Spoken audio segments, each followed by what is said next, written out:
ሰላም ጤና ይስጥልን የተከበራችሁ ተመልካቾቻችን ከሀገሬ ቴሌቪዥን ሳምንታዊው የስፖርት ፕሮግራማችን ተጀምሯል።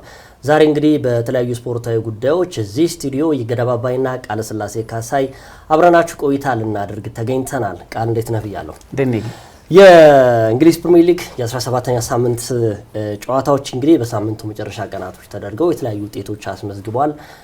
ለነገሩ ያው ማንቸስተር ሲቲም አርሰናልም አሸናፊ ሆነዋል። አርብ ዕለት ስናወራ የነበረው አንድ ጉዳይ እንደው የደረጃ ለውጥ ሊኖር ይችላል ወይ የሚል ጉዳዮች ስናነሳ ነበረ። ግን ሶስቱም ቡድኖች አሸናፊ ሆነዋል። አስቶን ቪላንም ማንሳት እንችላለን። ዛሬ በልዩነት የምናነሳው ጉዳይ ማንቸስተር ሲቲ እና አርሰናል እውነተኛ የዋንጫ ፍክክር ውስጥ ገብተዋል። እንደው ይሄ 2 ነጥብ ልዩነት እስከ ድረስ ሊያዛልቅ ይችላል። ገሚሶቹ ማንቸስተር ሲቲ በዘንድሮ የውድድር ዓመት ላይ ውጤት የመጣል ነጥቡ ሊኖረው ይችላል። አይ ደግሞ የአርሰናል ተፎካካሪ ሆኖ እስከ ግንቦት መጨረሻ ድረስ በዚሁ አቋሙ ላይ ሊሄድ ይችላል የሚሉ ጉዳዮች አሉ። እውነት ዛሬ የምናወራቸው ጉዳዮች የሁለቱም ክለቦች የወቅታዊ ብቃት ተንተርሰን ምን ይመስላል? 17ኛ ሳምንት ላይ ደርሰናል። የሊጉን ዋንጫ የሚያነሳውን ክለብ ዛሬ ላይ መናገር ባንችልም በሁለቱ ክለቦች መካከል እንደሆነ ግን ማሳያ ነው። የእውነት የሁለት ፈረሶች ግልቢያ ሆኗል ወይ ሊጉ የሚለውን ጉዳይ እናነሳለን። በዚህ ጉዳይ ላይ ብዙ ሰዎች እንግዲህ ሀሳባቸውን ይሰጣሉ ብዬ ገምታለሁ። አወጌ ምናልባት በ17ኛ ሳምንት የእንግሊዝ ፕሪሚየር ሊግ የተለያዩ ውጤቶች ተመዝግበዋል። እኛም መነሻ ያደረግነው ፉክክሩ በአርሰናልና ማንቸስተር ሲቲ መካከል ሊደረግ ይችላል የሚል ሀሳብ ይመጣልንም በተለይ በሊጉ የዋንጫ ፍክክር ውስጥ የሚገኙት ክለቦች በተለይ ከአርሰናልና ማንቸስተር ሲቲ ጋር ያላቸው የነጥብ ልዩነት እየተራራቀ መምጣት አንዱ ማሳያ እየሆነ መጥቷል። ለምሳሌ አርሰናል፣ ማንቸስተር ሲቲ እና አስቶን ቪላ ናቸው እንጂ በመካከላቸው ያለው ትልቁ የነጥብ ልዩነት 3። አርሰናል ከአራተኛ ጀምሮ ያሉትን ክለቦች የሚበልጣቸው በ10 ነጥብ ሆኗል። ይህ ደግሞ በፕሪሚየር ሊጉ ፉክክር ላይ አሉታዊ ተጽዕኖ አምጥቷል ብዬ አስባለሁ። ምክንያቱም ለሶስቱም ክለቦች አመቺ የሆነ ይመስላል። ግን በልዩነት አስቶን ቪላ ምን ያህል ይጓዛል የሚለው ነገር በርካቶችም እንደሚስማሙበት ያን ያህል አመቱ ሙሉ በዚህ ልክ ላይ ቀጥል ይችላል ብለው ያስባሉ። ግን አርሰናልና ማንቸስተር ሲቲ ካላቸውም ልምድ አንጻር፣ ሁለተኛ ነገር ደግሞ በዋንጫ ፉክክርም ባለፉት 3 እና 4 ዓመታት በወጥ ብቃት የተጓዙ ቡድኖች እንደመሆናቸው መጠን እነዚህ ክለቦች በዘንድሮ የውድድር ዓመትም እውነተኛ የዋንጫ ተፎካካሪ ሊሆኑ ይችላሉ የሚሉ ነጥቦችን ማንሳት እንችላለን። በሳምንቱ መጨረሻ እንግዲህ ቸልሲ በሴንት ጄምስ ፓርክ 2-2 ከኒውካስል ጋር ተለያይቷል። ማንቸስተር ዩናይትድ እንዲሁ በአስቶን ቪላ ፓርክ ላይ የተሸነፈበት እውነት አለ። ድራማዊ ክስተቶች ባየንበት ደግሞ ሊቨርፑል ወደ ሰሜን ለንደን አቅንቶ ቶተንሃም ሆትስፐርስን ያሸነፈበት ደግሞ ሌላኛው የምናነሳው ነጥብ ነው። በሁለቱ መካከል ያለው ልዩነት ግን ምን ሊሆን ይችላል ወይ ደግሞ በውድድር ዓመቱ ምን አይነት ፉክክር ሊያስተናግዱ ይችላሉ የሚለው ግን እጅግ ተጠባቂ ሆኗል። ምክንያቱም አስቶን ቪላ በምን ርቀት ከዚህ በኋላ ከአርሰናልና ማንቸስተር ሲቲ እኩል ሊጓዝ ይችላል? አንድ ከልምድ አንጻር፣ ሁለተኛ ነገር ደግሞ ቡድኑ ካለው የስኳድ ዴብዝም ማንሳት እንችላለን። በተጫዋቾች ጥራትም ደረጃ እንደው የአስቶን ቪላ ተጫዋቾች በአሁኑ ወቅት ከአርሰናልና ማንቸስተር ሲቲ ደረጃ እኩል የሚገኙ ተጫዋቾችን ይዟል የሚሉ በርካታ ነጥቦች ይነሳሉ። በእርግጥ አንዳንዶች አስቶን ቪላ ምናልባት የውድድር ዓመቱ ክስተት ቡድን ሊሆን ይችላል ብለው የሚያነሱት ቁጥራቸው ቀላል የማይባል አይደለም። ነገር ግን ስትመለከተው ግን በሁለቱ ክለቦች መካከል ረጅም ጉዞ ርቀት የተሞላበት ፍክክር ሊኖር ይችላል ብዬ አስባለሁና ምናልባት ከመሪው አርሰናል ስለምንጀምር አሁን ላይ ባለው ሁኔታ ስትመለከት ግን በዘንድሮ የውድድር ዓመት ፉክክሩ በአርሰናልና በማንቸስተር ሲቲ መካከል የመሆን እድሉ እጅግ ሰፊ ይመስላል። አዎ ምንም ጥያቄ የለውም። በነገራችን ላይ አርብ ዕለት የቅዳሜና የእሁዱን ጨዋታ ስንመለከት አንዱ ማሳያ ስናደርግ የነበረው የቅዳሜ ምሽቱ የአርሰናልና የማንቸስተር ሲቲ ጨዋታ ወሳኝነት ይኖረዋል ብለን ነበረ። በነገራችን ላይ ማንቸስተር ሲቲ ዌስትሃምን ሲያሸንፍ 1 ነጥብ በልጦ ፕሪሚየር ሊጉ ላይ ተቀምጦ ነበር፣ መሪ ሆኖ ነበር። ለመድፈኞቹ በጣም ጫና ውስጥ እንደገቡ ማሳያ ነበር። በተለይ ከጨዋታው ማብቂያ በኋላ አሰልጣኝ ፔፕ ጋርዲዮላ የተናገሩት አንድ ጉዳይ አለ። አሁን ላይ የሲቲ የዋንጫ ግስጋሴ እውነተኛ ሆኗል ወይም ደግሞ የዋንጫ ተፎካካሪ ነን ሲሉ ተናግረዋል። ብዙዎቹ የእግር ኳስ የሚተነብዩ ሰዎችም አሁን በሁለቱ ክለቦች መካከል ነው የሚገኘው። ወደ ኤቨርተንና አርሰናል ጨዋታ እንመለስ። እንግዲህ ምሽት ላይ 5 ሰዓት ላይ የተደረገው ጨዋታ በብዙዎች በጉጉት ሲጠበቅ ነበር። ይህ ጨዋታ እንግዲህ በኤቨርተን ሜዳ መሆኑ ለአርሰናል ደጋፊዎችም እንደዚሁም ደግሞ ኳስ ለሚመለከቱ ሁሉ የተወሰነ ስጋት ይኖራል። ምክንያቱም አርሰናል እንግዲህ ላለፉት በርካታ ሳምንታቶች ሊጉን እየመራ ነበር። በ1 ነጥብ ተበልጦ ነው ጨዋታውን 2ኛ ደረጃ ላይ የተገኘው። ይሄ ደግሞ ከሳምንታቶች በኋላ መሆኑ አዲስ ነገር ይፈጠራል። ከሜዳው ውጪ መጫወቱ፣ በተጫዋቾች ጉዳት መታመሱ፣ ሌላው ደግሞ ሳምንት በወልቭስ ተቸግሮ 3 ነጥብ ቢያገኝም አሁን ደግሞ ከሜዳ ውጪ መጓዙ ደግሞ ለአርሰናል ስጋት ነበረ። እውነት ለመናገር 1-0 አሸነፍክም ተሸነፍክም 3 ነጥብ ነው የሚያስፈልገው። አሁን ላይ ቁጭ ብለን አርሰናል ወይ አቻ ወጥቶ ቢሆን ወይ ተሸንፎ ቢሆን ከባድ ነበር የሚሆነው። ምናልባት የሊጉ መሪ ማንቸስተር ሲቲ የሊጉ መሪ ማንቸስተር ሲቲ ያልን ነበር የምናወራው። ያ ደግሞ ትልቅ ጫናው የምታስታውስ ከሆነ ዲሴምበር ላይ ማንቸስተር ሲቲ አንደኛ ከሆነ የማስለቀቅ ይሄንን ውጤቱ ነው የማስለቀቅ ደረጃውን ለሌላ ክለብ አሳልፎ የመስጠት እድሉ ከመቶኛ ሲሰላ በጣም ጠባብ ነው። ይህ ደግሞ አሰልጣኝ ፔፕ ጋርዲዮላ ባሳለፉት የፕሪሚየር ሊግ ታሪካቸው ውስጥ ብዙ የዋንጫ አሸናፊ የሆኑበት አመት የዲሴምበር ወሮች ጨዋታዎችን በተከታታይ ወጥ የሆነ ብቃት ማሳየታቸው ነው። ስለዚህ አርሰናል ይህን ጨዋታ ሲያደርግ ከብዙ አንግል ልንመለከተው እንችል ነበር። 1-0 በዩኬሬሽ ጎል ማሸነፉ ብቻ ሳይሆን ከሜዳ ውጭ 3 ነጥብ ማምጣቱ በጣም እጅግ ውጤታማ ነው የሚያደርገው። ከዛ በተረፈ ግን ባለፈውም ስንናገር የነበረው እንደ አስቶን ቪላ ሁሉ በዘንድሮ የውድድር ዓመት ላይ ክስተት ከሆኑ ክለቦች መካከል ለትልልቅ ቡድኖች አስቸጋሪ ከሆኑ ቡድኖች መካከል ኤቨርተን ነው። የአሰልጣኝ ዴቪድ ሞይሱ ኤቨርተን በዘንድሮ የውድድር ዓመት ላይ ለትልልቅ የሚባሉ ክለቦች ጫና የሚያበረታ ተጫዋቾቹ መስተጋብራቸው እየሰፋ የመጣ ከዛም በተረፈ ቢያንስ በአውሮፓ መድረክ ላይ ለመሳተፍ ትልቅ ጉጉት ያለው ቡድን እየገነቡ የሚገኙ ናቸው። ከነዛም መካከል እንግዲህ ማንቸስተር ዩናይትድን ማሸነፋቸው ከዛ በፊት የነበሩ ጨዋታዎችን እንደዚሁ ከሜዳቸው ውጭ ተጉዘው ማሸነፋቸው ለአርሰናል ስጋት ነው ስንል ነበረ። ስጋትም ነበር እውነት መናገር 90 ደቂቃ ተጨምሮ አይ ቲንክ 6 ደቂቃ ነበር የተጨመረው። ያ 6 ደቂቃ እስከሚጠናቀቅ ግን በጣም ለአርሰናል ደጋፊዎች ቁጭ ብድግ የሚያስብል ነበር። ባለፈውም ስናወራ ነበር 1-0 የምትተማመንበት ውጤት አይደለም። እንግዲህ ለአርሰናል አቻ መውጣት ማለት ትልቅ ሪስክ ነው። ስለዚህ እስከ መጨረሻው ደቂቃ ድረስ አርሰናል አልሞት ባይ ተጋዳይ ሆኖ ነው የወጣው። ግን ወደ ኋላ ከተመለሰን የምናወራበት ጉዳይ የዴክላን ራይስ ብቃት እሱ ላይ እናወራለን። ይህ እንግሊዛዊ ኮከብ እንግዲህ በውድድር ዓመቱ በተለይ ዘንድሮ አርሰናል እስካሁን 3 ነጥብ እያሳካ ነው። ከማሳካቱ በጀርባው ጥሩ ውጤት እያመጣ ቢሆንም ተቸግሮም ሲያሸንፍ የዴክላን ራይስ ሙያዊ ብርታት አሁንም እንዳለ ነው። ይሄ ማሳያ ነው። ከዛ በተረፈ ዴቪድ ሞይስ ይህን ጨዋታ ማሸነፍ እንደሚፈልጉ ሲናገሩ ነበር።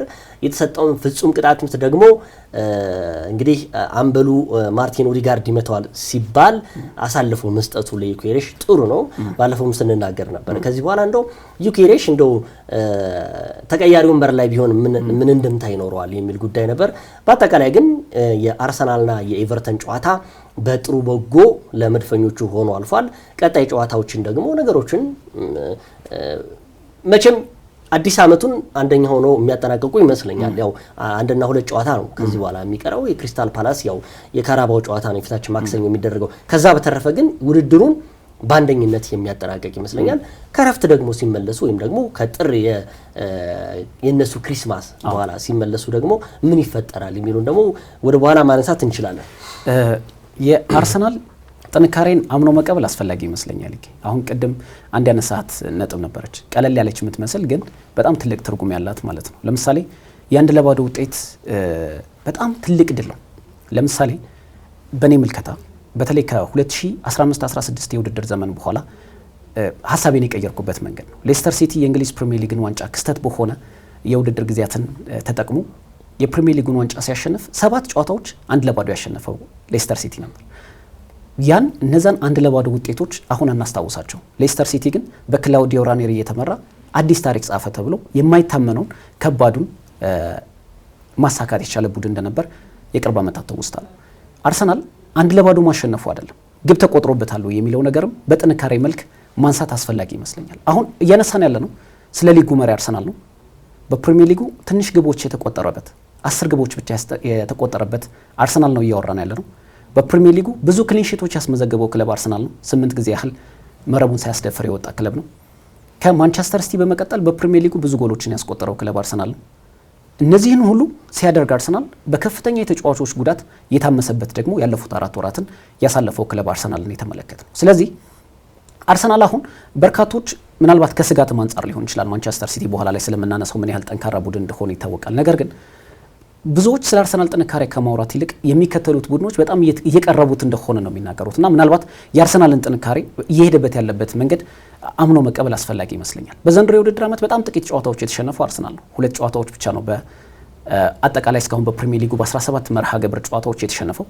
በዘንድሮ የውድድር ዓመት በኤምሬትስ አንድም ጨዋታ አልተሸነፈም። በሜዳው ምን ያህል ጠንካራ ቡድን እንደሆነ ማሳያ ነው። አርሰናል አሁን ላይ ከጊዜ ወደ ጊዜ እየበሰለ የመጣ ቡድን ነው። እጅግ በጣም ጥንቃቄን የሚመርጥ ቡድን ሆኗል። ለምሳሌ በኤቨርተን ጨዋታ ተመልክተው ከሆነ 1-0 ያሸንፍ እንጂ በጣም ተረጋግቶ ኳስን መሰረት አድርገው ሲጫወት የነበረበት አጋጣሚ ተመልክተናል። በዛ ምሽት ከአንድም 2 ጊዜ ለግብ እጅግ የተቃረቡ ኳሶችን ደግሞ የግብ አግዳሚ የመለሰባቸው አጋጣሚ ተመልክተናል። ስለዚህ አርሰናል ካልሳለፍናቸው 3 የውድድር ዘመናት በተለይ ለዋንጫ እጅግ በተቃረበበት ጊዜ ይልቅ አሁን የበለጠ ጠንቃቃና የበለጠ በሳል ሆኖ የመጣ ቡድን እንደሆነ በጉልህ የሚታይ ሆኗል። አሁን በርካቶች 4-3 ከሚያሸንፍ ቡድን 1-0 የሚያሸንፍ ቡድን ይመርጣሉ። ምክንያቱም የሚያስፈልገው ወሳኝ ነጥብ ወስዷል። ሁለተኛ ነገር ደግሞ ምን ያህል ጠንካራ የተከላካይ ክፍል እንዳለውና ሌላ ግብ እንዳይቆጠርበት ያደረጉበትን መንገድ ያደንቃሉ። እኔም የዛን ደጋፊ ነኝ። ለምሳሌ 4-3 አንድ ቡድን ሲያሸንፍ 3 ነጥብ እና 1 የግብ ልዩነት ነው ይዞ የሚወጣው። ነገር ግን 3 ያህል ጎሎች ያ ቡድን ተቆጥሮበታል።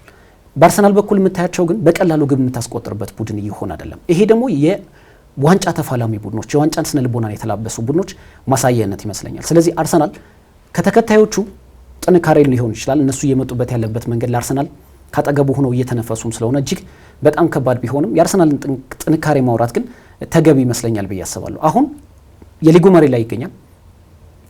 ከተጫዋቾች በጣም በጉዳት የተፈተነ ቡድን ነበር። ስለዚህ በቀጣይ ወሳኝ ተጫዋቾቹ ከጉዳት ይመለሱለታል። ለምሳሌ ጋብሪኤል ማጋሌሽ በቅርብ ሳምንታት ውስጥ ሜዳ ላይ እንደምንመለከተው እየተመለከትን እንገኛለን። ስለዚህ የአርሰናል ጥንካሬ ሜዳ ላይ ያለው ጥንካሬ ብቻ ሳይሆን ነጥቡን እያስጠበቀ የሚወጣበት መንገድ እውነተኛ የዋንጫ ተፋላሚ ያደርገዋል ብዬ አስባለሁ። አንድ ስታነሳው የነበረው ነገር ነበር በተደጋጋሚ ክለቦች ይቀያየራሉ። አርሰናል ብቻ ነው እስካሁን በመሪነት ደረጃ ላይ እየተጓዘ ያለው። ከዚህ በፊት የቀድሞ አርሰናል ቢሆን ኖሮ በእንደዚህ አይነት ማርጂን በጠባብ ማርጂን ነጥብ እየመራ ተከታዩ ማንቸስተር ሲቲ አስቀድሞ ወይ ደግሞ ነጥብ ካገኘ በኋላ በተከታይነት ከሄደ በኋላ ብዙ ጊዜ በስነ ልቦና ስለሚጎዱ ተጫዋቾቹ ነጥብ ጥለው መሪነታቸውን የሚያስረክቡበት ጊዜ በተደጋጋሚ ዓመታት የተመለከትነው ነው። አሁን ያለው አርሰናል ግን የማይሸበር በራሱ መንገድ ብቻ ጨዋታዎችን ማሸነፍ የሚፈልግ ቡድን ነውና ምናልባት በቀጣይ ወሳኝ ጨዋታዎች ይኖሩታል። እሱ ላይ እንመለሳለን። ያው ምናልባት እንደው ያው የአርሰናልን ጉልህ ሚና ነው ያወራን የምንገኘው። ግን አርሰናል እንደውም ባለፉት 3 ጨዋታዎች ተሸብሯል። እኔ እውነት ለመናገር በተለይ ከአስቶን ቪላ ጨዋታ በኋላ አርሰናል በጣም የተሸበረበት ጊዜ ነው የሚሆነው። አሁን የ3 ነጥብ አግኝቶ መውጣት አይደለም 3 ነጥብ ማግኘት ብቻ ሳይሆን አርሰናል በውድድር ዘመኑ ላይ በተለይ ከ14ኛ ሳምንት በፊት የነበረው አርሰናል እና ከ14ኛ ሳምንት በኋላ ያለው አርሰናል ፍጹም የተለያየ ነው። ምንም ጥያቄ የለውም። አስቶን ቪላ ላይ 2-1 መሸነፋቸው አይደለም የስነ ልቦና ጉዳይ ማንሳት ትችላለህ። በክለቡ ደረጃ አርሰናል ዘንድሮ በብዙ የእግር ኳስ አፍቃሪያን በብዙ ደግሞ ደጋፊዎች ዘንድ ቅድሚያ ከተሰጣቸው ቡድኖች መካከል አርሰናል አንዱ ነበር። ባለፉት በርካታ ሳምንቶች ያለመሸነፍ ጉዞውን ጎል የማያስቆጥረው አርሰናል ብዙ ጎሎችን ደግሞ ተጋጣሚ ላይ የሚያስቆጥረው አርሰናል አሁን ባለፉት 3 ሳምንታቶች ውስጥ እሱ አርሰናል አይደለም። የኔ ስጋቴ እሱ ነው። አሁንም ባለፈው ስናገር የነበረው 3 ነጥብ ያገኛል ብለህ እርግጠኛ የምትሆንበት ቡድን አርሰናል ነው። አሁንም ምንም ጥያቄ የለውም። ምክንያቱም ባለፉት 3 ሳምንታት ተቸግሮም ቢሆን አሸንፏል እኮ በአስቶን ቪላ ተሸንፏል 2-1 ወልቭስን 2-1 ሲያሸንፍ በጣም ተቸግሮ ነበር። ኤቨርተንንም 1-0 ሲያሸንፍ በጣም ተቸግሮ ነበር። 3-0 ክለብ ብሩዥን ሲያሸንፍ የድሮ አርሰናል አልነበረም። ምንም ጥያቄ የለውም። 3 ጎሎች መቆጠራቸው ብቻ አይደለም። ግን እውነት ለመናገር አርሰናል ዘንድሮ አሁን ባለው አርሰናል ከባለፉት 14 ሳምንታቶች እና ካሁኑ አርሰናል ኮምፎርታብል ሆነ የምታየው አርሰናል አይደለም። አሁን እያንዳንዷን ጨዋታ በትኩረት የምታይበት ሆኗል። እውነት ለመናገር ይሄ ምንድነው ተጫዋቾች ጉዳት እንደ ምክንያት ሊጠቀስ ይችላል ብዬ አልገምትም። የቀድሞ የአርሰናል ታሪካዊ ተጫዋች ቴሪ ኦንሪ ባለፈው እኔም የምጋራው ነገር ነው ያለው። ከዚህ በኋላ አርሰናል በውድድሩ ዓመቱ መጨረሻ ላይ ዋንጫ ካላሸነፈ ምክንያት መደርደር አያስፈልግም። ጫና የሚሰጠው አሰልጣኝ ሚኬል አርቴታ ላይ ነው። አሁን ላይ 2 የሆነ ነጥብ አለ። በቀደም ለታ 2 ነጥብ ከኋላ ከጀርባው ላይ ከባድ ትንፋሽ በጣም ሙቀት ያለው ትንፋሽ እየተነፈሰበት ያለው የእንግሊዝ ፕሪሚየር ሊጉ ታላቁ ኮከብ አሰልጣኝ ፔፕ ጋርዲዮላ ነው። ፔፕ ጋርዲዮላ የግንቦቱን መጨረሻ ሁኔታዎች በአጉሊ መነጽር የሚያዩ ሰው ናቸው። ይህን ነገር ደግሞ ሊቋቋመው የሚችለው ማን ነው? ሚኬል አርቴታ፣ ተማሪው ሚኬል አርቴታ ነው። ስለዚህ ቴሪ ኦንሪ ያለው ምንም ሆነ ምንም በ1 ነጥብም ሆነ በ2 ነጥብ በ3 ነጥብ ግንቦት መጨረሻ ላይ ወይ ግንቦት አጋማሽ ላይ የእንግሊዝ ፕሪሚየር ሊግ ሲጠናቀቅ አርሰናል ዋንጫ ማንሳት አለበት። ለምን በጎል ልዩነት አይሆንም? በቃ ዋንጫ ማንሳት አለበት ዘንድሮ። ያ ግን ካልሆነ 6 ዓመት ሙሉ ትረስት ዘ ፕሮሰስ አይሆንም። ይሄ ነው አሁን የኔ ስጋት። አሁን አርሰናል ጉዳት ነው እንደው ምክንያት ምናምን ልንደረድር እንችላለን። ግን አሁን ፍርሃቴ ደግሞ አርሰናል ከሆነ ቡድን ጋር ሲጫወት ኮምፎርታብል ኖርሃት አትጫወትም። በቃ ይሄ ትረስት ሰጥተው ለአርሰናል እየተጫወተ አይደለም ነው። ይሄ የምናየው ጉዳይ ነው። ምክንያቱም ከባለፉት ሳምንታቶች በፊት ቢሆን አርሰናል ስንት ያገባ ይሆን ነው የምትለው እንዴ? አርሰናል እኮ የምታስታውስ ከሆነ ማለት ነው የዛሬ 20ና 1 ወር አካባቢ ክሊንሺት ተደረገ። እንደዚህ አይነት እኮ የምናወራ ነበር። የኋላ መስመሩ የነ ገብርኤል ማጋሌስ እና የዊሊያም ሳሊባ እንዴ አንዳንድ ጊዜ እኮ ዴቪድ ራያን የማናይበት ብዙ ደቂቃዎች ነበሩ። አሁን ግን ቶሎ ቶሎ እያየ ነው እሱ ሚስቴኮችም እየበዙ ነው። ስለዚህ የአርሰናል እኔ ስጋቴ ባለፉት ሳምንታት ያደረጉትን ወጥ የሆነ ብቃት ደጋፊዎች የሚተማመኑበት የትኛውን ቡድን አሁን በአውሮፓ ከሚገኙ ታላላቅ ቡድኖች ውስጥ አርሰናል አንዱና ግንባር ቀደሙ ነው ስንልለት ነበር። የትኛውም ታላቅ የተባለ ቡድን አርሰናልን ቢገጥመው አርሰናል ያሸንፋል። አሁን ግን ትንሽ እየቀነሰብን እንመጣለን። ያ ደግሞ ምክንያቶች አሉት። የተጫዋቾች ጉዳት፣ ከምንም በላይ ደግሞ ከተጫዋቾች ጉዳት በላይ ነጥብ በጣሉበት ጊዜ የስነ ልቦና ደግሞ ምንድነው መሰለ ለተጫዋቾቹ ኦቨር ኮንፊደንስ መስጠት ነው። አርሰናል አቻ ከወጣ የሽንፈት ያለው እንደውም ቅድም ስናወራው የነበራለን አርሰናል ላይ ጎል ማስቆጠር ወይ ደግሞ አርሰናልን ደግሞ ማሸነፍ በአሁኑ ሰዓት የአንድ አሰልጣኝ ስኬት ሆኗል። በነገራችን ላይ ኡናይ ኤምሬ ትልቅ ደረጃውን ደርሻለሁ የሚሉት እኮ አርሰናል ስላሸነፉ ነው። አርሰናል ማሸነፍ ማለት ዘንድሮ የእውነቴን ነው የምልህ ለየትኛውም አሰልጣኝ ስኬት ነው። በቃ በዓለም ላይ የሚገኝ ቡድን አርሰናልን ካሸነፈ ውጤታማ ነው ብሎ ነው የሚያስበው። ይሄ ደግሞ አቻም ከወጡ ከተሸነፉም ስነ ልቦና አርሰናልን እየጎዳው ይገኛል ብዬ ነው የምገምተው። ስጋቴ ነው። በነገራችን ስጋትህ እረዳዋለሁ፣ ግን ትልቅ መልስ ግላዊ መልስ ያለኝ ይመስለኛል። አሁን ቅድም መልሰዋል። በፕሪሚየር ሊጉ የሚገኙ ክለቦች በሙሉ ትልቁ ታርጌታቸው በዘንድሮ የውድድር ዓመት አርሰናልን ማሸነፍ ወይም ነጥብ ማስጣል ሆኗል። ለምሳሌ የቅርብ ጊዜ ትውስታ በሳምንቱ መጨረሻ በተደረገው ወደ መርሲሳይድ አቅንቶ አርሰናል ኤቨርተንን ሲገጥም የደጋፊዎቹ ድባብ ተመልክተ ከሆነ የቲፎ ድባብ የዋንጫ ፍልሚያ ጨዋታ እንጂ ተራ መርሃ ግብር ጨዋታ አይመስልም ነበር። የኤቨርተን ደጋፊዎች ለአርሰናልን የተቀበሉበት መንገድ ስቴዲየሙ በጣም አስገራሚ ድባብ ነበር። ይህንን እርግጥ በሜዳቸው ስላልገጠሙ ሊሆን ይችላል። ነገር ግን በመርሲሳይድ ደርቢ አንፊልድ ላይ ባቀኑበት ወቅት እንደዚህ አይነት የደጋፊዎች ድባብ አላሳዩም። እያንዳንዱ የፕሪሚየር ሊጉ ክለብ 19ኙም ከዚህ በፊትም አንስቼዋለሁ 19ኙም የፕሪሚየር ሊጉ ክለብ አርሰናልን ሲገጥሙ በልዩ መንፈስ ነው የሚገቡት። ይህ ባለፉት ሳምንታት የተመለከትናቸው ጨዋታዎች ናቸው። ለምሳሌ አርሰናል በልዩነት ጥንካሬውን ስናነሳ በአውሮፓ ሻምፒዮንስ ሊግ በዘንድሮ የውድድር ዓመት ታላላቆቹን ክለቦች በጣም ዜሮ ያደረገ ክለብ ነው። ለምሳሌ አትሌቲኮ ማድሪድን እንዴት እንዳሸነፈው ተመልክተናል። የጀርመኑ ኃያል ክለብ ባየር ሙኒክን እንዴት እንዳሸነፈው ተመልክተናል። ስለዚህ በአውሮፓ ሻምፒዮንስ ሊግ ያለውን ጉዞና በፕሪሚየር ሊጉ እንመልከተው። በአውሮፓ ሻምፒዮንስ ሊግ የሚገኙ ታላላቅ ክለቦች ዝግጅታቸው አርሰናል ለሚባል በእንግሊዝ ውስጥ ለሚገኝ ክለብ፣ ነገር ግን አሁን ወቅታዊ ደረጃው በጣም ከፍ ባለ ብቃት ላይ የሚገኝ ክለብን ለመግጠም ነው የሚመጡት። የፕሪሚየር ሊጉ ክለቦች ከሁለተኛ ደረጃ ጀምሮ እስከ መጨረሻ 20ኛው ደረጃ ድረስ ያሉት ክለቦች አርሰናልን ለመግጠም ሙሉ ኃይላቸውን መጠቀም የዕለት ተዕለት ተግባራቸውን አድርገውታል ብዬ አስባለሁ።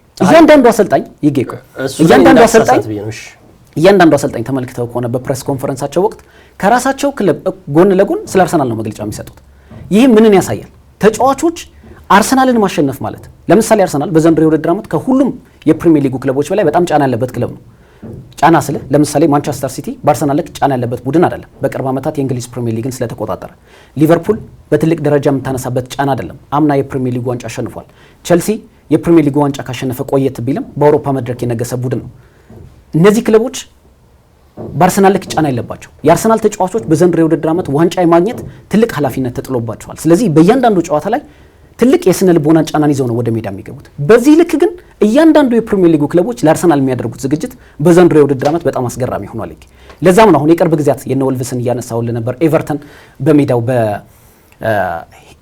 ሜዳቸው ባደረጉት ጨዋታ ላይ ሲያደርጉት የነበረውን ነገር ተመልክተናልና ምናልባት እያንዳንዱ ክለብ ቅድምም ገልጸኸዋል እኮ አሰልጣኞች አርሰናልን ለማሸነፍ በትልቅ ነገር የሚያነሱት ሆኗልና ተጫዋቾች አሁን የአርሰናልን ተጫዋቾች ለማሸነፍ ያለና የሌላ ኃይላቸውና አቅማቸውን እየተጠቀሙ መገኘቱ ራሱ ለአርሰናል ሌላኛው ጫና ፈጥሯል። ግን በዚህ ጫና ውስጥ ሆኖ አርሰናል ነጥቦችን እየያዘ መምጣቱና በዚህ ተጫዋቾች ጉዳት ፈተና አሁን ላይ ያለምንም ሰበብ ከዚህ ቀደም የምናውቀው በሰበብ ብዙ ነገሮች የሚያልፈው አርሰናል ሳይሆን በነገሮች የማይሸበረው አርሰናል ሆኖ ግን የሊጉ መሪ አናት ላይ መቀመጡ ራሱ መልካም የሚባል ነገር ይመስለኛል።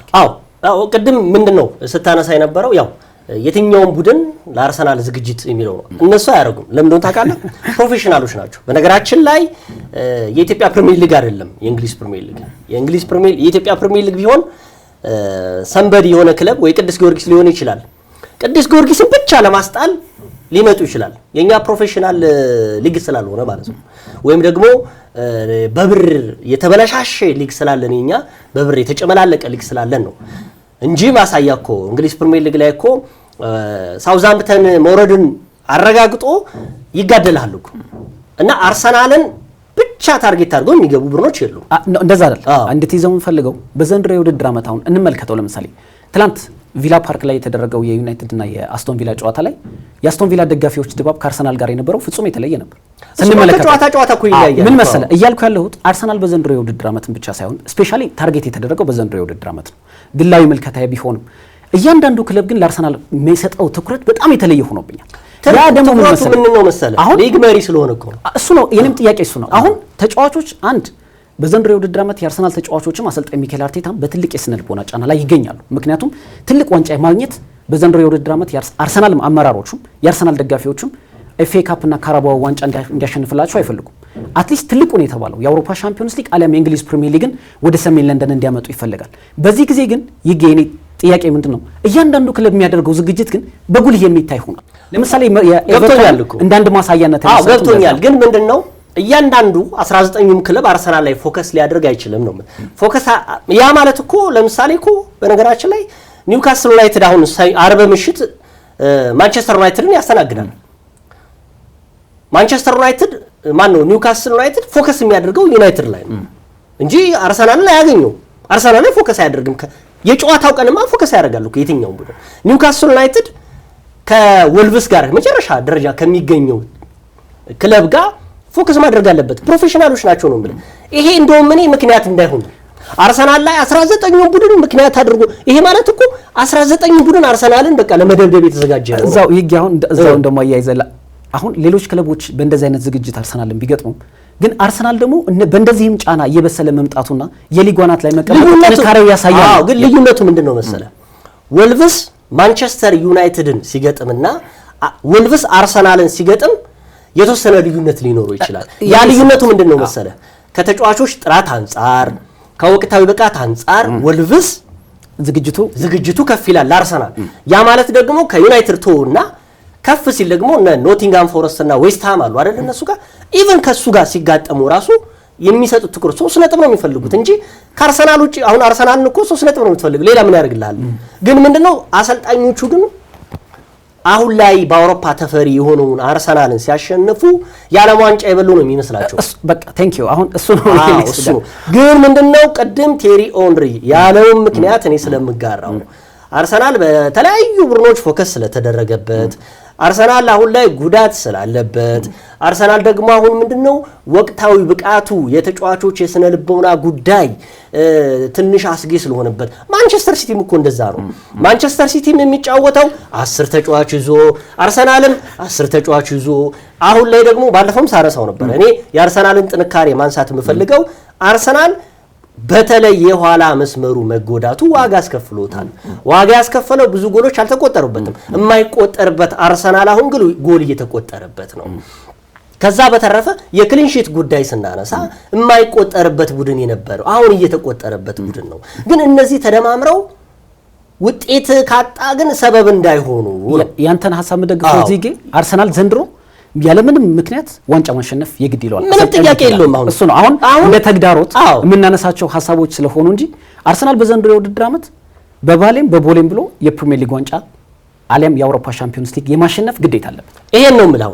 አርሰናል ዘንድሮ የእናቴ መቀነት የምሬ ነው የምለው የሚያስብል ጉዳይ የለም። አደናቀፈኝ የለም ምን የለም። አሁን እንዴ እኔ የአርሰናል ደጋፊ ሆኜ የዩናይትድ ደጋፊ ሆኜ እስቲ ደጋፊ ሆኜ አይደለም እግር ኳስን በምትመለከትበት መነጽር ሁሉም ላይ ይችላል። እኔ የምናገረው ስህተት ለአርሰናል ደጋፊዎች እንዲያስደስታቸው የሲቲን ደጋፊ እንዲያስከፋው አይደለም። ግን የምታየው ከሳምንት ሳምንት ኳስን ስታይ የሆነ ደግሞ ሊኖር ይገባል። እከሌ የሚባል ደግሞ ወይ የእግር ኳስ ተንታኝ ወይ ደግሞ ደጋፊ መጥቶ በተቃራኒ ወይ ደግሞ ሊያዩ ይችላል። ግን የምናየው ነው። እውነት ለመናገር የአርሰናል ደጋፊዎች እውነት ለመናገር ባለፉት 14 እና 15 ሳምንታት ኮምፎርታብል ሆናችሁ ስታዩት የነበረው አርሰናል አሁን ታዩታላችሁ ነው ጥያቄ።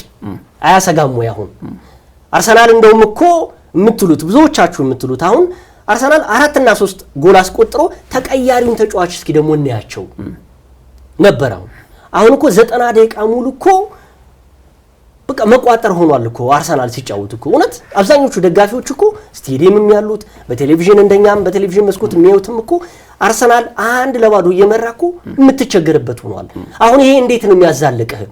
ማንቸስተር ሲቲ እንደባለፈው የውድድር ዓመት ወይም ደግሞ እንደባለፉት 4 እና 5 ሳምንታቶች በፊት የነበረው ሲቲ ቢሆን ችግር የለውም። ወጥ የሆነ ብቃት እያሳየ መጥቷል። አሁን ሲቲ ያንተን እንደውም አንዳንዴ ምን ይባላል መሰለህ እንዴ ስረዳ በአንድ ነጥብ ሊጉን እየመራ ከምትሄድ በአንድ ነጥብ ተበልጠህ ከፊት ያለውን ማጨናነቅ ይሻላል አንተ ከምትጨናነቅ ነው። ይሄ ደግሞ ምንድነው ለአርሰናል ማሳያ ነው። የሊጉ የውድድር ዓመት አሁን በጣም እየተካረረ መጥቷል። ቅድም እንዳነሳ ነው አስቶን ቪላ በውድድሩ ዓመት መጨረሻ ላይ እንዲሁ ላይ ቀጥል ይችላል። ማንቸስተር ሲቲ ግን የሚቀጥልበት እድል ሰፊ ነው። የማንቸስተር ሲቲን ደግሞ ጥንካሬ እናያለን። ማንቸስተር ሲቲ ዌስትሃምን ሲያሸንፍ በምን ያህል ተጫዋቾች ነበር የገባው? ይሄንን ማሳያ አለበት። የአካዳሚ ተጫዋቾችን ይዞ ነው የገባው። ይሄን ሁሉ ትኩረት ማድረግ አለበት። የአርሰናልን ስንጨርስ ወደ ሲቲ መሄድ ስለሚገባ ነው።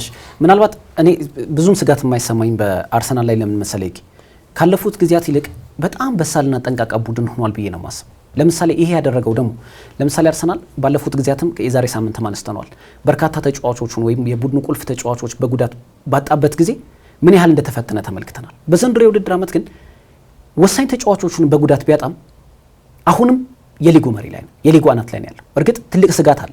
ምክንያቱም ባለፉት 10 ዓመታት የእንግሊዝ እግር ኳስን የተቆጣጠረው ማንቸስተር ሲቲ በቅርብ ርቀት እየተነፈሰ ነው። ግን ያለፉት ዓመታት አርሰናልና የዘንድሮ አርሰናል ግን በብዙ መልኩ የተለየ ነው። የአርሰናል ያሁኑ አርሰናል በነገሮች የማይሸበረው ቡድን ሆኗል።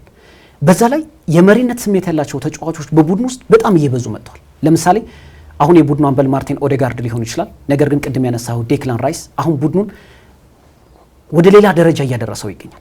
ተጫዋቾች መልበሻ ክፍልን ብቻ ውስጥም ብቻ ሳይሆን ሜዳ ላይ ያላቸው ጥንካሬ በጣም አስደናቂ ሆኗል። ጋብሪኤል ማጋሌሽ እንደውም ጉዳት ተጎዳ እንጂ ሌላኛው የአርሰናል መሪ ሆኗል። ስለዚህ እነዚህ ተጫዋቾች ከጊዜ ወደ ጊዜ በቡድን ውስጥ ያመጡት ብስለታል። ከዚህ በፊት አርሰናል ሲሸነፍ ወይም ነጥብ ሲጥል በዛው የሚቀጥለው አይደለም አርሰናል እየተመለከት ነው ያለ ነው። ለዛም ነው አሁን በዘንድሮ የውድድር ዓመት 2 ሽንፈቶች ገጥመውታል። በሊቨርፑል አንፊልድ ላይ ተሸንፏል። አስቶን ቪላ በቪላ ፓርክ ላይ ተሸንፏል። ከሁለት በፕሪሚየር ሊጉ አሁንም ካሉት ክለቦች ጥቂት ጨዋታዎች የተሸነፈው ቡድን አርሰናል ነው። አንድም ጨዋታ በሜዳው አልተሸነፈም። በርካታ የፕሪሚየር ሊግ ጨዋታዎችን ያሸነፈው 12 ጨዋታዎችን ያሸነፈው ደግሞ አርሰናል ነው። ስለዚህ ከጊዜ ወደ ጊዜ ራሱን እያሻሻለና የበሰለ ቡድን ስለመጣ አርሰናል እንደቀደመው ይሸበራል የሚል እምነት የለኝም። እርግጥ ስለ ማንቸስተር ሲቲ ስለመንገባ የማንቸስተር ሲቲ በዘንድሮ የውድድር ዓመት በተለይ ባለፉት ሳምንታት ያለውን ከፍተኛ ጥንካሬ ማንሳት እንችላለን። ለአርሰናል ግን በእኔ ምልከታ ቀጣይ 5 ጨዋታዎች ግን የሊጉን የዋንጫ ጉዞ ሊወስኑለት ይችላሉ ብዬ አስባለሁ። ለምን ካልከኝ ለምሳሌ ባሳለፍነው የውድድር ዓመት ነጥብ ያስጣሉት 5ቱንም ቡድኖች በቀጣይ ሳምንታት ይገጥማቸዋል። ኤቨርተን አምና አስጥሎት ነበር፣ በዘንድሮ የውድድር ዓመት አሸንፎታል፣ ያውም ወደ ሜዳው አጥንቶ። በቀጣይ ብራይተንን ይገጥማል፣ አምና አስጥሎታል። አስቶን ቪላን ይገጥማል፣ አምና አስጥሎታል። በቀጣይ ከሚገጥማቸው ክለቦች መካከል ቦርንመዝ አምና በቪታሊቲ ስቴዲየም አስጥሎታል። ሊቨርፑል ዘንድሮ አሸንፎታል፣ አምና አስጥሎታል። በመጨረሻ የሚገጥመው ኖቲንግሃም ፎረስት ራሱ በሲቲ ግራውንድ አምና ነጥብ አስጥሎታል። ስለዚህ እነዚህ ጨዋታዎች ለአርሰናል ምን ያህል እንደተለወጠ የሚያሳይበት መርሃ ግብሮች ናቸው ብዬ አስባለሁ። አምና በዋንጫው የፉክክር ጉዞ ላይ ለአርሰናል እንቅፋት ከነበሩት ጨዋታዎች መካከል እነዚህ 6 ጨዋታዎች ያው የኤቨርተንን ስላሸነፈው ማለት ነው። ቀጣይ 5 ጨዋታዎች ለአርሰናል ትልቅ ወሳኝነት ይኖረዋል። ሁለቱም የማንቸስተር ሲቲን መርሃ ግብሮች እናነሳቸዋለን፣ ግን አርሰናል እነዚህን 5 ጨዋታዎች የውድድር ዓመቱ ሊወስኑለት ይችላሉ ብዬ አስባለሁ። ምክንያቱም አምና በእነዚህ መርሃ ግብር ነጥብ የጣለባቸውና የተሸነፈባቸው ጨዋታዎች ከሆኑ የእውነት መለወጡ የእውነት የዋንጫ ቡድን መሆኑ መለኪያ ሊሆኑለት ይችላሉና ቀጣይ 5 ጨዋታዎች ለአርሰናል የዋንጫ ጉዞ ላይ ትልቅ እንድምታን ይኖራቸዋል ብዬ አስባለሁ። እኔ ደግሞ በዚህ አልስማማም። አንደኛ ይኸውልህ የእንግሊዝ ፕሪሚየር ሊግ ነው። የእንግሊዝ ፕሪሚየር ሊግ ለምሳሌ በውድድሩ መጨረሻ ድረስ እስከ ግንቦት ማለት ትችላለህ የትኛውም ቡድን ማለት ነው እርግጠኛ አትሆንበትም። እንኳን 5 ጨዋታዎችን አርሰናል አድርጎ ማለት ነው። አሁን የጠቀስካቸው 5 መርሃ ግብሮች የአርሰናልን ዋንጫ ፉክክር እኔ ይለዩታል ብዬ አልገምትም። ምክንያቱም እኔ የምፈራው ማንቸስተር ሲቲ አሁንም ከኋላ እየተነፈሰበት ነው። በቃ እንኳን የሊጉን 5 ጨዋታ ሊመሩ። ሁለተኛ ማልስማማበት ጉዳይ ባለፈው የውድድር ዘመን አርሰናልን ያስጣሉትን 5 ክለቦችን ስታነሳልኝ አሁን ወቅታዊ ብቃታቸው እንዳምን አይደሉም። በርነማውዝ እንኳን ለአርሰናል ለሊጉ መሪ ለሊቨርፑል በጣም አስቸጋሪ ቡድን ነበረ። አሁን ለየትኛው ቡድን እየተሸነፈ የሚገኝ ነው። ብዙ ተጫዋቾችን ያጣ በርነማውዝ ነው። ቀጣይ ደግሞ ስታነሳ የነበረው የብራይተንን ነው። ብራይተንም ደግሞ በትልቅ ብሮች አሁን እየተሸነፈ ይገኛል። አሁን እነዚህ የጠቀስካቸው ወቅታዊ ብቃታቸው እንዳምነው አይደሉም። ሌላው የአርሰናል የአምናው ጉዞና የአሁኑ ጉዞ ይለያያል ፈጽሞ። ስለዚህ አርሰናል አሁን የተለየ ቡድን ሆኗል። ስለዚህ በ5 ጨዋታ አንለካውም። አሁን እኔ የምለካው መቼ መሰለህ? ግንቦት ላይ ነው። በቃ ይሄ የግንቦት 5 ያሉት 5 ተከታታይ ጨዋታዎች ወይም ደግሞ ሚያዚያ መጀመሪያ ላይ የሊጉ መሪ ሊከፍተው ወይም ደግሞ የትኛው የዋንጫውን እድል ሊይዘው። ምክንያቱም የእንግሊዝ ፕሪሚየር ሊግ ነው እያወራን የምንገኘው። ስለ ወልቭስ፣ ስለ ዌስትሃም፣ ስለ ኖቲንጋም ፎረስት ሳይሆን ስለ ማንቸስተር ሲቲ፣ ስለ አስቶን ቪላ ኢቨን ቼልሲን ተሻሽሎ የሚመጣ ከሆነ ስለ ቼልሲ ነው የምናወራው። ስለዚህ የማንቸስተር ሲቲን ጉዳይ እናንሳ። አሁንም ቅድም ስጋቴ ማንቸስተር ሲቲ ነው። እንደው በነገራችን ላይ ያው ሟርት ሳይሆን ለአርሰናል አሁን ላይ ለአርሰናል እኔ እንደውም በ1 ነጥብ ቢመራ ይሻላል። ይሄን ያህል ጫና ይዞ ከሚገባ አርሰናል በየሳምንቱ እንዴ የምሬን ሰቀቀን ሆነ እኮ አሁን አንዳንድ ጊዜ ምንድነው መሰለህ ማንቸስተር ሲቲ ቀድሞ መጫወቱ ደግሞ ለአርሰናል ትልቅ ችግር እየሆነበት መጣ።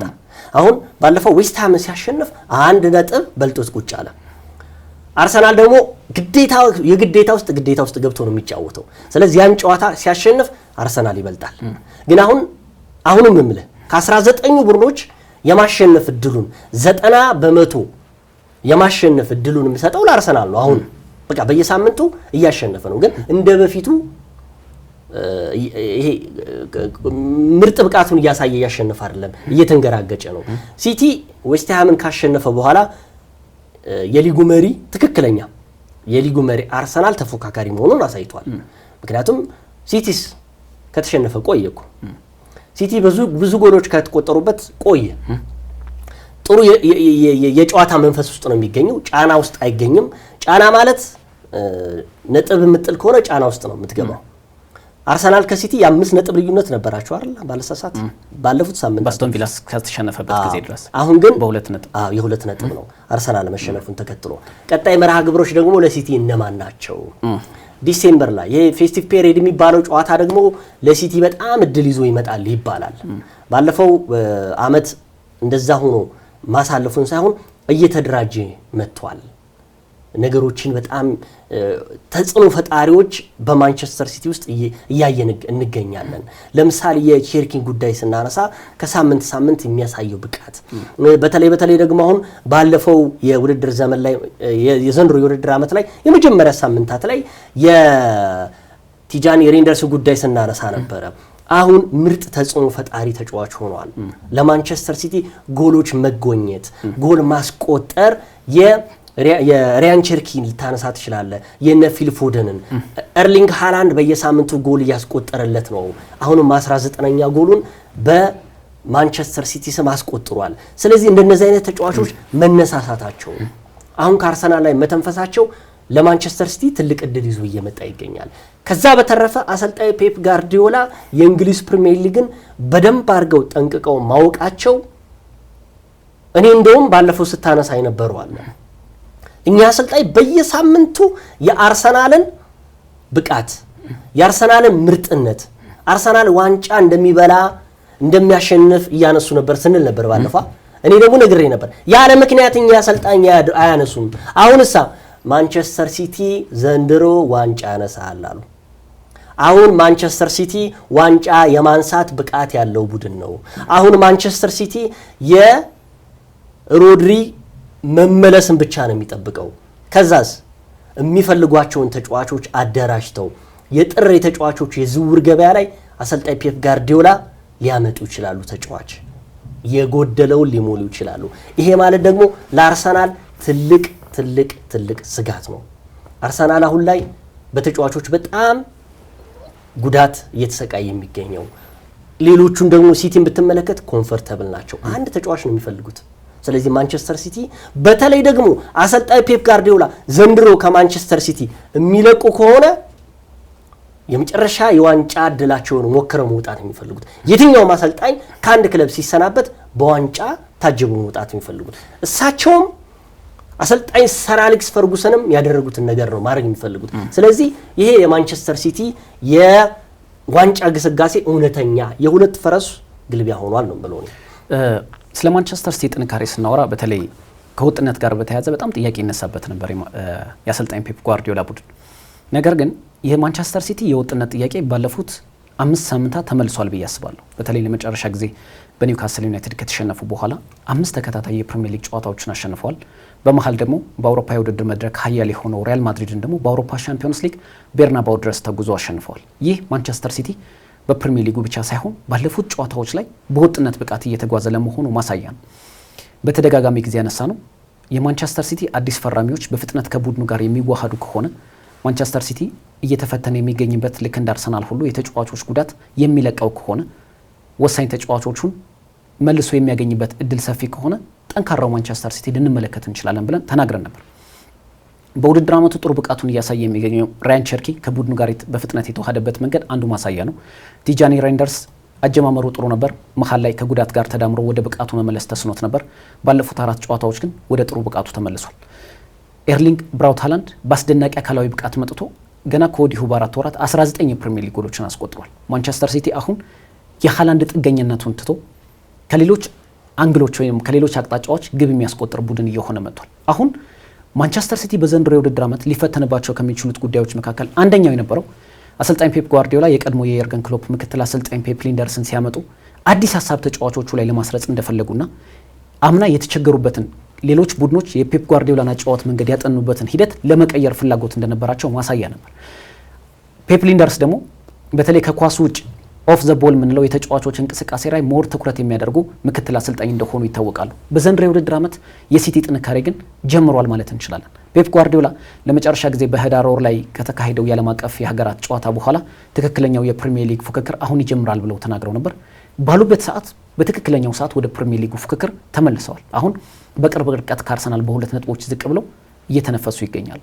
አሰልጣኝ ፔፕ ጓርዲዮላ ምናልባት ከቡድኑ የመልቀቅ ጉዳያቸው እርግጥ እየሆነ የሚመጣ ከሆነ እኔ ለቡድኑ እንደ ስጋት እመለከተዋለሁ። ምክንያቱም ይህ በቅርብ ዓመታት የተመለከትነው በተለይ የየርገን ክሎፕ አስቀድሞ መናገራቸው በተጫዋቾች ስነ ልቦና ላይ ምን ያህል ጫና እንደፈጠረ ተጫዋቾች ከዛ በኋላ ለየርገን ክሎፕ ለመጀመሪያ ሰሞናት ላይ ለመጫወት ሞከሩ። በኋላ ላይ ግን በመልበሻ ክፍል ውስጥ የነበረው አለመረጋጋት ግልጽ ነበር። ፔፕ ጓርዲዮላ ምናልባት ይህንን ያደርጋሉ የሚል እምነት የለኝም። እንደውም አንዳንድ ጊዜ ለሳይኮሎጂካሊ ተጠቅመውታል ብዬ አስባለሁ። ምክንያቱም እንደዚህ አይነት ወሬዎች ቢወሩና የአሰልጣኙና የተጫዋቾቹ መንፈስ ምን ሊሆን ይችላል የሚለው ጉዳይ ክለቡ የፈለገ ይመስለኛል። ምክንያቱም ገና ምንም ነገር ሳይወራ አሰልጣኝ ፔፕ ጓርዲዮላን ማን ይተኩ ይችላሉ በሚል አሰልጣኝ ኤንዞ ማሬስካ ሌላ ጣጣ ውስጥ የገቡበት አጋጣሚ ነበር ከክለቡ ጋር ስማቸው እየተያያዘና ምናልባት ፔፕ ጓርዲዮላ ከቡድኑ ይለቃሉ የሚል እምነት የለኝም። በተለይ እስከ 2027 ድረስ ቀጣይ ዓመት በማንቸስተር ሲቲ የሚቀጥሉበት እድል እንዳለ ይሰማኛል። ግን ማንቸስተር ሲቲ አሁን ከሳምንት ሳምንት በጣም ጠንካራው ማንቸስተር ሲቲን እየተመለከት እንገኛለን። አሁን ሲቲ እዚህ ቤት ውስጥ ልክ እንዳርሰናል ጋብሪኤል ማጋሌሽ የለውም ብለን እንዳነሳ ነው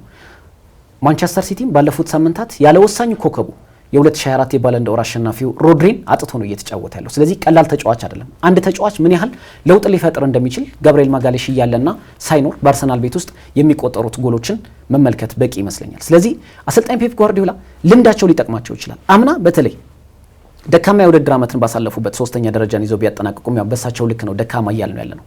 በዘንድሮ የውድድር ዓመት ራሳቸውን ለእንግሊዝ ዳግመኛ ማሳየት የሚፈልጉ ይመስለኛል። በተለይ ፕሪሚየር ሊጉን የሚያሸንፉ ከሆነ ቀጣይ ምናልባት ማንቸስተር ሲቲ የሚለቁበት እድል ሰፊ ሊሆን ይችላል። ነገር ግን እሳቸው ልክ እንደ አሰልጣኝ ሰር አሌክስ ፈርጉሰን ሁሉ ማንቸስተር ሲቲን የዋንጫ ባለቤት ሳያደርጉት ይለቃሉ የሚል እምነት የለኝም። ግን ማንቸስተር ሲቲ አሁን ለአርሰናል ትልቅ ስጋት ነው ዘንድሮ። ምክንያቱም ባሳለፍነው ጊዜያት ማንቸስተር ሲቲ ባልተጠበቁ ጨዋታዎች ላይ ተሸንፏል። ለምሳሌ ቪላ ፓርክ ያው ሊጠበቅ ይችላል። ምክንያቱም ባለፉት ጊዜያት ልክ እንደ አርሰናል ሁሉ በጣም ማንቸስተር ሲቲን የሚፈትን ቡድን ነው አስቶን ቪላ። አምና ማሸንፎት እንደነበር ይታወቃል። ዘንድሮ አሸንፎታል። ብራይተን ያልተጠበቀ ነበር። ምናልባት ብራይተን በዘንድሮ የውድድር ዓመት ካለው አቋም አንጻር በአሜክስ ስቴዲየም ተሸንፈዋል። ቶተንሃም ሆትስፐርስ ኤቲሃድ ድረስ ሂዶ አሸንፏቸዋል። ስለዚህ ያ በርካታ ሰዎች ጥያቄ ነበራቸው ማንቸስተር ሲቲ ከወጥነት ጋር በተያያዘ። ግን ያሁኑ ማንቸስተር ሲቲ ተመለከተው በተለይ ባለፉት 5 ጨዋታዎች ላይ የነበረው ማንቸስተር ሲቲ ግን ማርሽ ቀይሮ የመጣ ይመስላል። አዲስ ፈራሚዎቹም ከቡድኑ ጋር በፍጥነት ተዋህደዋል። ራያን ቸርኪ በፕሪሚየር ሊጉ ከሚገኙ ከፍተኛ ግብ አመቻችተው ያቀበሉ ተጫዋቾች ቀዳሚው ነው። ከፍተኛ ግብ አስቆጣሪው ሲቲ ቤት ውስጥ ነው የሚገኘው ኤርሊንግ ሃላንድ። ፊል ፎደን በፕሪሚየር ሊጉ ብቻ 7 ጎሎችን አስቆጥሯል። ስለዚህ ማንቸስተር ሲቲ የበለጠ ተደራጅቶና ተዋህዶ እየመጣ እንደሆነ ማሳያ ነው። ነገር ግን ማንቸስተር ሲቲ የወጥነት ጥያቄ ግን በቀጣይም ሊነሳበት ይችላል። ምክንያቱም በቀጣይ የሚያደርጋቸው መርሃ ግብሮች በኋላ ላይ የምናነሳቸው ይሆናል። ልክ እንደ አርሰናል ቀጣይ 5 ጨዋታዎች እንዳነሳናቸው ሁሉ ማንቸስተር ሲቲም ፈታኝ የሆኑ ጨዋታዎች በቀጣይ ይጠብቁታልና ለዛም ነው እኔ አሁን ቀጣይ 5 ጨዋታዎች ምን ሊመስሉ ይችላሉ ያልኩት። በተለይ አርሰናል ባልተጠበቁ ጨዋታዎች ላይ ነጥብ ሲጥል ወይ ደግሞ ነጥብ ለመጣል ሲቃረብ በወልቭስ ጨዋታ ተመልክተናል፣ በኤቨርተን ሲቸገር ተመልክተናል። ስለዚህ ቀጣይ ያሉት ጨዋታዎች ለአርሰናልም ለማንቸስተር ሲቲም በጣም ወሳኝነት አላቸውና ልክ እንደ አርሰናል ሁሉ ማንቸስተር ሲቲም ቀጣይ 5 ጨዋታዎቹ በጣም ፈታኝ የሚባሉ ናቸው። አዎ ያው የሲቲም ስጋት ይኖራል በዋንጫ ግስጋሴው ላይ በተለይ እኔ አርብ ዕለት ሳነሳው የነበረው እሱ ነው። ከአሰልጣኝ ኢንዞ ማሬስካ ጋር ስናነሳው ነበር። አሰልጣኝ ኢንዞ ማሬስካ ወደ ሲቲ ይመጣሉ የሚል ወሬ መሰማቱ ለአንድ ክለብ ትልቅ ዲስአድቫንቴጅ ሊሆን ይችላል። ምክንያቱም የተጫዋቾች የስነ ልቦና ጉዳይ ሊኖር ይችላል። በተቃራኒ ደግሞ ስትመለከተው እኛ አሰልጣኝ ከሲቲ የሚለቁበት አጋጣሚ ከ90% በላይ ነው። እኛ አሰልጣኝ በማንቸስተር ሲቲ በእንግሊዝ ፕሪሚየር ሊግ ላይ ያላሳኩት ዋንጫ የለም። በእንግሊዝ ውስጥ ሻምፒዮንስ ሊግን፣ ካራባውን፣ ፕሪሚየር ሊግን፣ ኤፍኤ ካፕን አንስተዋል።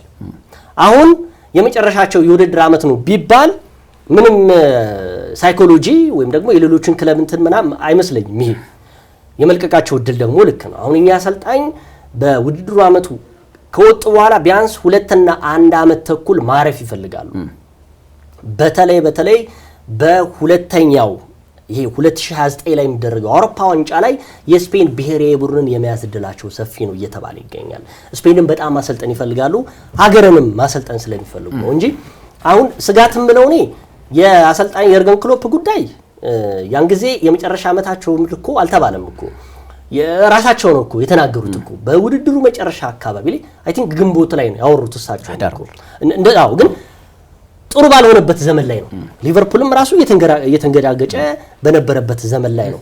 አሁን እንደውም እኮ ህዳር ላይ አሰልጣኝ የርገን ክሎፕ አወሩ ቀድሞ እንደውም ተናገሩ እሳቸው። አሰልጣኝ ፔፕ ጋርዲዮላ ደግሞ ትንሽ አለፍ ብሎ ነው የሚገኙት።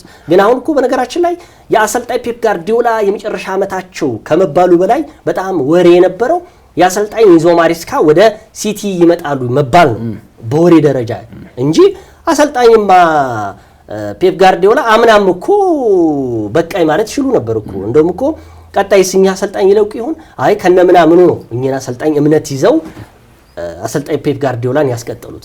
ግን አሁን ይመስለኛል እኔ የመጨረሻቸው ዓመት ስለሆነ እንደ የትኛውም አይነት አሰልጣኝ በዋንጫ ታጀበው መውጣት ይፈልጋሉ። ይሄ ማለት ደግሞ ለአርሰናል ስጋት ነው።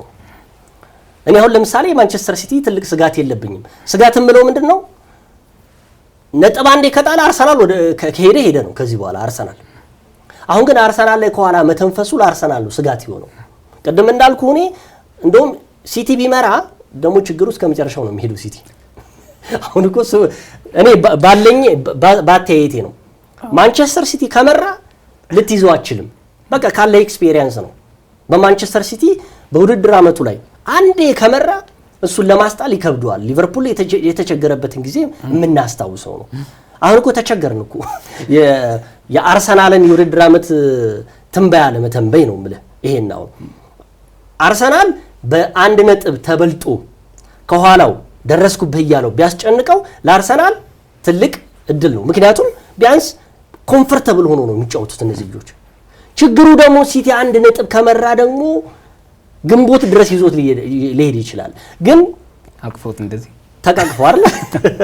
ግን አሁን ትልቁ ችግሩ ምንድነው ቃል ማንቸስተር ሲቲ አሁንም ማንቸስተር ሲቲ በወጥ ብቃት ውድድሩን ይጨርሳል ወይ የሚለው ነው። ግን አሁን አይ ቲንክ ልታምንበት ትችላለህ። እኔም አንተን ሊያሳምነን የምንችለው የእንግሊዝ ፕሪሚየር ሊግ ያሁን በሁለቱ ክለቦች መካከል ትክክለኛ ፉክክር ውስጥ የገቡ ይመስለኛል። በቃ አሁን ከማንቸስተር ሲቲ እና ከአርሰናል ውጪ የእንግሊዝ ፕሪሚየር ሊግ ሁነኛ ተፎካካሪ ያለ አይመስለኝም። አሁን ላይ አስቶን ቪላም ወቅታዊ ብቃቱን ነው እያየን የምንገኘው። ቀጣዮቹ የሚፈጠሩት አይታወቅም። ሊጥል ይችላል፣ ቼልሲ ደግሞ ሊተካ ይችላል። ስለዚህ እኔ የሁለቱ ፈረስ ግልቢያ ካሁኑ ልናስብለው እንችላለን። የጥሬ ተጫዋቾች የዝውውር ገበያ ላይ ሲመጣ ደግሞ ሁለቱም ደግሞ አይታወቅም። አርሰናልም ሰርፕራይዝ ሊያደርግ ይችላል። ተጫዋች አስፈረሙ እኮ አይደል? በተለይ የፊት መስመሩ በጣም እየተቸገረበት ስላለ ማለት ነው። ስለዚህ ማንቸስተር ሲቲም የማስፈረም እድሉ ሁነኛ ነው ብዬ ገምታለሁ። በአጠቃላይ ግን የሲቲም የአርሰናልም የዋንጫ ጉዞ ፉክክር ውስጥ ነው ያለ ነው እንጂ ሌላ ክለብ መጥቶ በመሃላቸው ይገባል ብዬ አልገምትም። አሁን በቀጣይ ሁለት ተከታታይ ጨዋታዎች ከሜዳ ውጭ ያደርጋል ማንቸስተር ሲቲ ኖቲንግሃም ፎረስትን እና ለታላላቅ ክለቦች ደግሞ ፈታኝ የሆኑ ሰንደርላንድን በስታዲየም ኦፍ ላይት ይጫወታል። በተለይ ልክ እንደ አርሰናል ሁሉ ሰንደርላንድ በዘንድሮ የውድድር ዓመት በሜዳው ያልተሸነፈ ቡድን ነው። ከዛ በኋላ ቼልሲ፣ ብራይተን እና ኦልድ ትራፎርድ ላይ ደግሞ ከማንቸስተር ዩናይትድ ጋር ይጫወታል። ለዛም ነው ቅድም በተደጋጋሚ የሚያነሳሁት ቀጣይ 5 ጨዋታዎች በጣም ልዩነት ፈጣሪ ሊሆኑ ይችላሉ ብዬ የማስበው። ምክንያቱም አርሰናል አምና በእነዚህ መርሃ ግብሮች በሙሉ ነጥብ ጥሎባቸዋል። ስለዚህ የተሻለ ጠንካራ ቡድን መሆኑና እውነተኛ የዋንጫ ተፎካካሪ ክለብ ለመሆኑ ሊያሳይበት ይችላል ወይ ደግሞ አቅሙን ሊጠቀምበት ይችላል ብዬ የማስባቸው ናቸው። ማንቸስተር ሲቲ በትልልቅ ጨዋታዎች ላይ ምን ማድረግ እንዳለባቸው አሰልጣኝ ፔፕ ጓርዲዮላ በጣም ጠንቅቀው የሚረዱ ቢሆንም ይሄ ፕሪሚየር ሊግ ነው። የትኛው ክለብ የትኛውንም ቡድን ሊያስጥን እንደሚችል መገመት በጣም ይከብዳል። ስለዚህ ልክ እንደ አርሰናል ሁሉ ማንቸስተር ሲቲ በቀጣይ የሚያደርጋቸው ጨዋታዎች በጣም ፈታኝ ሊሆኑበት ይችላሉ። ለምሳሌ አምና በኖቲንግሃም ፎረስት ነጥብ የጣለበት ነው። በዘንድሮ የውድድር ዓመት ሲቲ ግራውንድ ላይ ነው ይህንን ጨዋታ የሚያደርገው። ከዛ በመቀጠል ወደ ሰንደርላንድ ስታዲየም ኦፍ ላይት አቅንቶ ይገጥማል። ከዛ ቼልሲ፣ ብራይተን እና ኦልድ ትራፎርድ ላይ የሚያደርጋቸው የማንቸስተር ዩናይትድ ጨዋታዎች ቀላል የሚባሉ መርሃ ግብሮች አይደሉም። ነገር ግን አሁን ባለው ሁኔታ ስትመለከተው በተለይ የሁለቱ ፈረስ ግልቢያ እንድትል የሚያስብልህ ነገሩ አንደኛው ምክንያቱ ምንድነው? ይሄ አርሰናል ከሶስተኛ በኋላ ላሉት ክለቦች ያለው የነጥብ ልዩነት በጣም መራራቅ ነው። ከቼልሲ ጋር የ10 ነጥብ ልዩነት ነው ያለው። ስለዚህ እርግጥ ፕሪሚየር ሊጉ ገና በጣም ብዙ መርሃ ግብሮች የሚቀሩት ቢሆንም ገና 22 ያህል መርሃ ግብሮች ይቀሩታል ፕሪሚየር ሊጉ። ነገር ግን አሁን ካለው ሁኔታ ስታይ ከክለቦች ጥንካሬ አንጻር ስታይ የሁለቱ ፉክክር ገኖ ሊወጣ ይችላል። ምክንያቱም አስቶን ቪላ ከዚህ በኋላ በረጅም ርቀት አመቱ ሙሉ ከአርሰናልና ማንቸስተር ሲቲ ጋር እኩል ይፎካከራል ተብሎ አይጠበቅም። ነገር ግን ለአርሰናል አሁንም ማንቸስተር ሲቲ ስጋት ቢሆንም አርሰናል ግን ያለው ጥንካሬ ያለው የስኳድ ዴፕዝ ግን ልክ እንደ ባለፉት አመታት ያለው አርሰናል ወይ ደግሞ የሚሸበረው አርሰናል አይመስለኝም ብዬ አስባለሁ። ምንም ጥያቄ የለውም። ግን ምንድነው እኔ አሁን ወቅታዊ ብቃት ነው እንጂ ያምናው ከእንትና አሸንፉት ነበረ ምናምን። አሁን ወቅታዊ ብቃት የሳምንቱ ወቅታዊ ብቃት ነው አሁን 3 ነጥብ ሊያገኝልህ የሚችለው እንጂ በታሪክ ደረጃ አሁን ለምሳሌ ልታነሳቸው የምትለው እኔ አሁን ለምሳሌ ካነሳቸው በጣም ማን ነው ሲቲ ሊያስቸግረው የሚችለው ሰንደርላንድ ሊያስቸግረው ይችላል በሜዳው ስለሆነ። ከዛ በተረፈ ግን ኦልድ ትራፎርድ ላይ የሚደረገው የማንቹሪያን ደርቢ ለሲቲ በጣም ከባድ ነው። ከዛ በኋላ ያሉት ግን 3 ጨዋታዎች እኔ ከባድ ነው። ቼልሲንም ሊያሸንፉ ይችላል ብዬ ገምታለሁ ማንቸስተር ሲቲ በአሁን ባለው ወቅታዊ ብቃት። ስለዚህ በአጠቃላይ የሁለታችንም ሀሳብ የሁለት ፈረሶች ግልቢያ ሆኗል ይመስለኛል አይደል? በጣም ታይት ቢሆንም ግን እንዳልከው በአርሰናልና በቼልሲ መካከል በአርሰናልና ከታች ያለው ደግሞ በሊቨርፑል መካከል ያለው የነጥብ ልዩነት መስፋት መቼም አርሰናል ካላበደ 10 ነጥብ ይጥላል ብዬ አልገምትም። አሁን ባለው ወቅታዊ ብቃት አይደል? አዎ 10 ነጥብ በጣም ከባድ ነው። አሁን 10 ነጥብ ማለት 4 ጨዋታ 3 ጨዋታ ተሸነፈ 1 ጨዋታ ድሮ ማድረግ እንደማለት ነው። ስለዚህ ይሄ ሲሆን ደግሞ ከታች ያሉት ክለቦች ምን ያህል በወጥነት ይጓዛሉ የሚለው ነገር አርሰናል እኮ 1 ነጥብ አይጥልም እያልን እኮ ነው። እንኳን 10 አሁን ያለው ጥንካሬ እንደ በፊት ነጥብ ጥሎ ወደ ኋላ የሚቀረው አርሰናል አይደለም። ምክንያቱም ከዚህ በፊት አርሰናል ነጥብ ሲጥል የወሳኝ ተጫዋቾቹ ጉዳት በሚያስቸግረው ጊዜ ነጥቦችን የሚያንጠባጥበው አርሰናል ነበር።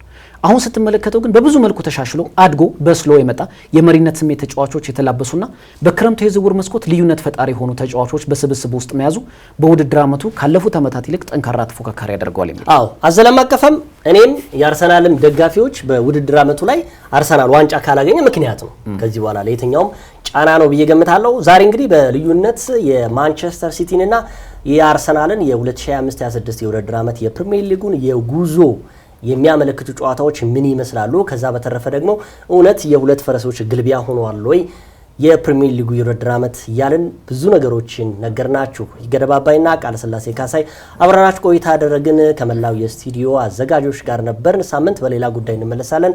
እስከ ሳምንት መልካም ሳምንት ሁኑ።